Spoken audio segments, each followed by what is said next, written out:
Hello everybody, and welcome to a new type of video where I will be trying to make a alternative history of the world. Now, I use a different type of thing to do this stuff in an app or game called Age of History 2. Technically, this is supposed to be for you play as a country and you just run it.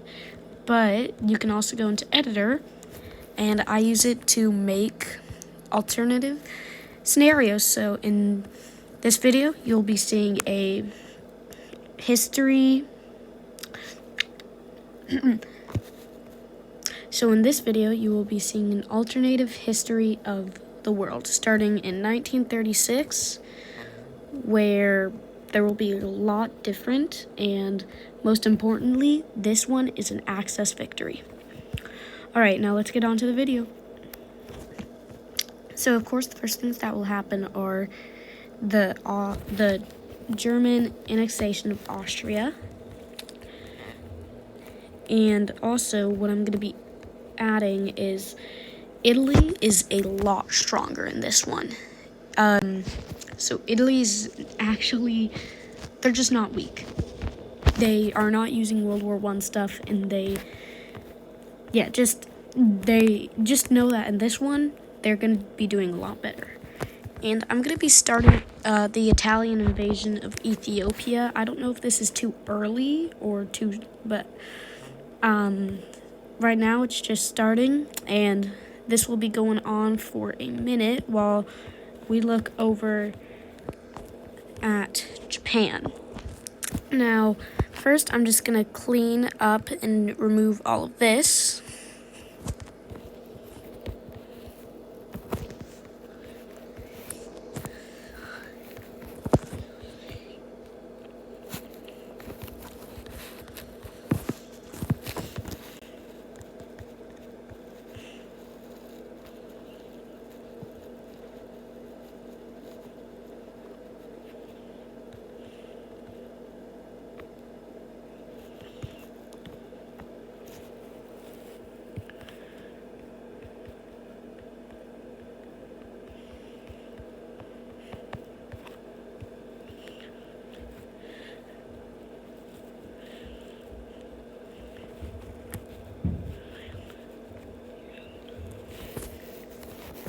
Alright, so I just unified China real quick, and we're just going to start off with the Japanese invasion of Manchukuo, and I'm just going to skip by parts of this and have them completely annex that part.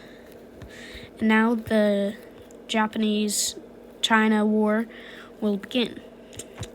Now back on to Europe, we're going to see the German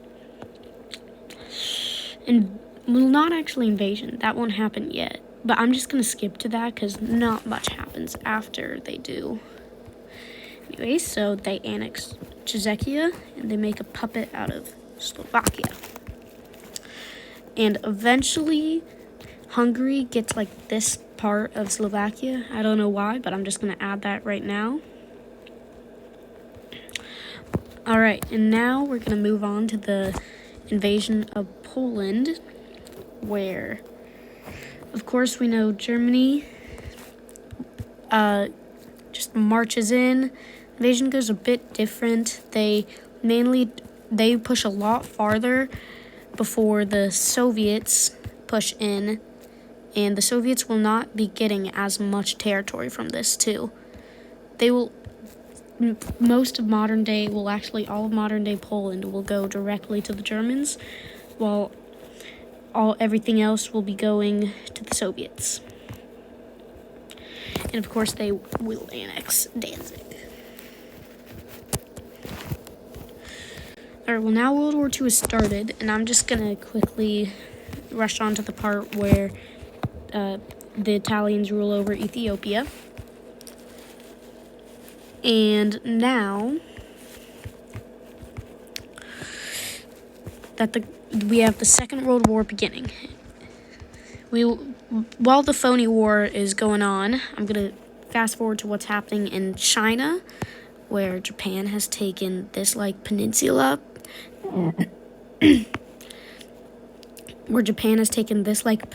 area and has made some landings near Hong Kong and by Taiwan,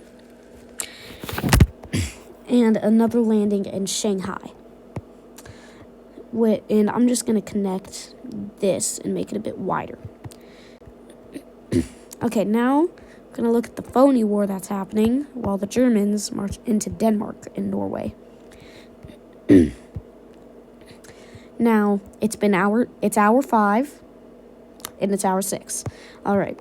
Now that the Danish have surrendered, I'm going to move on to something that I think has already started, but we're going to be looking at the Winter War beginning.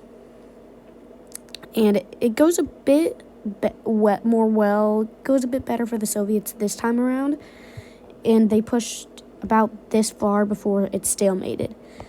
Anyway, while that's happening, they're also going to be annexing the Baltic states. And just like that. And just like that, they have the entirety of the Baltics. All right.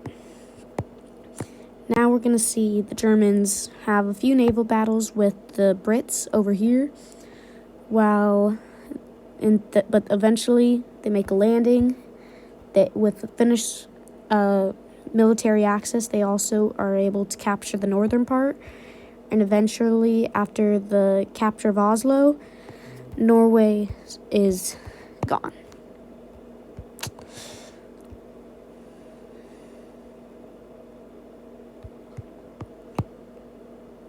Back over to Japan, we see them pushing a lot more down south and attacking parts of French Indochina, while they continue expanding around their Shanghai area and encircle Nanjing.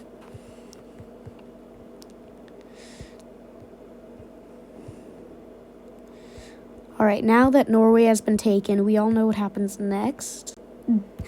The invasion of the Netherlands, Belgium, and just the invasion of the Benelux. So, of course, that goes incredibly well for the Germans. And then we have an advance with a tiny bit there, but of course, this huge thing. And now we have an evacuation from Dunkirk, but in this scenario, it's wiped out.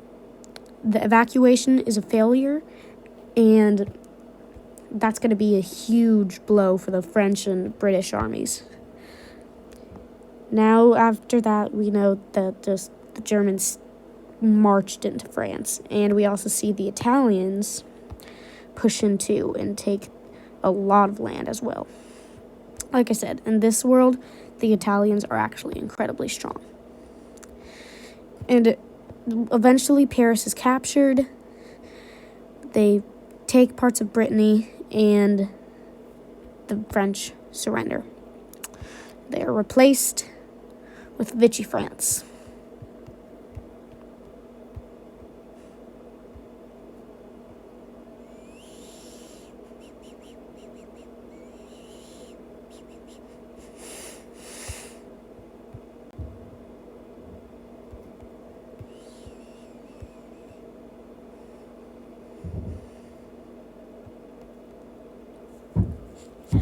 All right, now that we have Vichy France, we're gonna head. Oh, hold on, I gotta.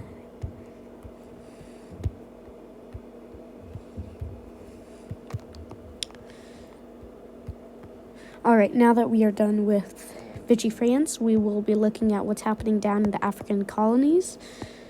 Oh, and yes, France has been completely eliminated, so I will need to refill all of these.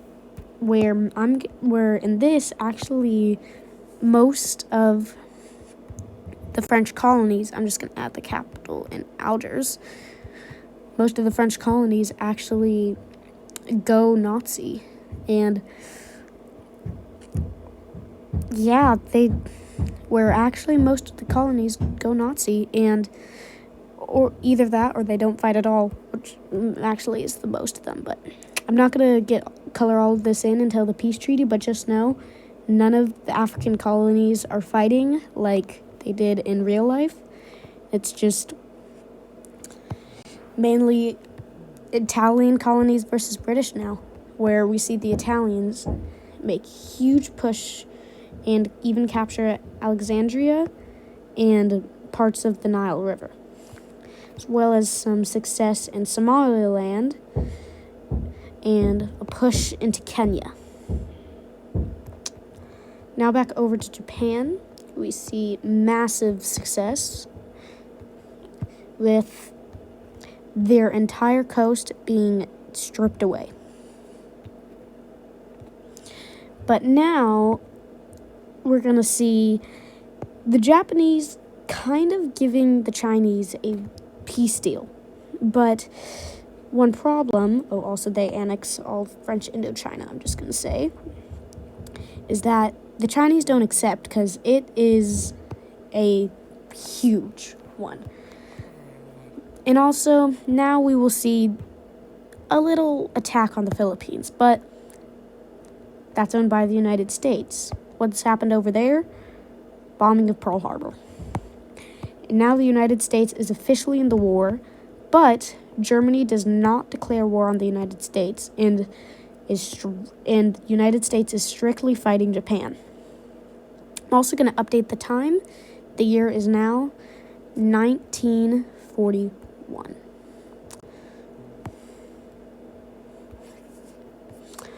Anyway, we will see some more Japanese push into the southern Chinese area and some into the British Raj, while the Philippines are holding out a lot better than they did in real life. And Japan they're not exactly crushing it down in here like they did. And they only made a tiny landing in the Dutch East Indies. Anyway, now we will head to a huge part of the war. Operation Barbarossa is a go. Now, something you might notice is that the Winter War is still going on, the Finnish never had a ceasefire like they did in real life, and so now the Soviets are fighting two fronts, and the Finnish will still never surrender. So now with the Nazis coming in, we have the Finnish also attacking from the north. So just complete destruction of the Soviets. It's not going good at all. Now Romania will make a few pushes in, and we will also see something that has already happened. Italy has Albania. Now they will launch an invasion at Greece, and we all know how this went in real life, and it's not going that way. The Greeks do still hold out a while in the southern islands and around Tripoli and Sparta, but other than that, they are nearly completely gone. Over in the African colonies again, we have Cairo being sieged, as well as this entire northern area in the canal. Now in their Ethiopian colony, we see them push along the Red Sea and do a spearhead around here. Hold on, I'm going to update that because the borders look horrible. And I think this is where I'm going to leave this episode of hopefully a new series if it gets enough likes and views. So if you like where this series might be going, please leave a like or comments down below, and I will make an episode 2 soon.